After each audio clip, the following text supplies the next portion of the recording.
So, this channel is about using Scientology as a psychology, one that deals with ability, intelligence, and how we move through life. For me, it's a way to bring more clarity, more certainty, and more calmness into my own life and to the space around me.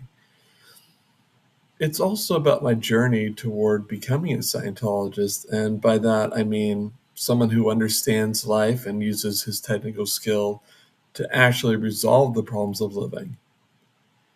That's an ideal I'm working towards step by step. Now, in my view, Scientology should be a psychology and psychotherapy that can be practiced by people of any religion, any background, any spiritual path. I see it as something that stands in contrast to materialism, the idea that only physical things exist and that the mind must be explained only in physical terms. Materialist psychology, psychiatry, and psychotherapy all come out of the work of Freud and Wundt and Pavlov. And historically, many of these ideas were developed under and even in cooperation with authoritarian regimes. And they were used for tools of population control.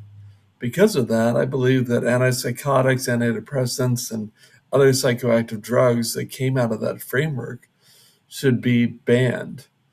The fact that they're rooted in materialism alone, in my opinion, is enough reason for spiritual beings to reject them. Another issue I see is with hypnotism. Hypnotism puts people into a passive, suggestible state where they can be influenced or controlled by someone else. Even when someone claims that they're doing this for good, it can still cause harm intentionally or unintentionally. I believe that the only real way to help someone is to make them more awake, more able, and more aware to direct their own mind and their own life instead of being shaped by someone else's suggestions. When it comes to Carl Jung and analytical psychology, I see Jung as a person of goodwill. And many modern psychologists and psychiatrists in that tradition, people like Michael Knowles and Jordan Peterson, are also trying to help others in meaningful ways.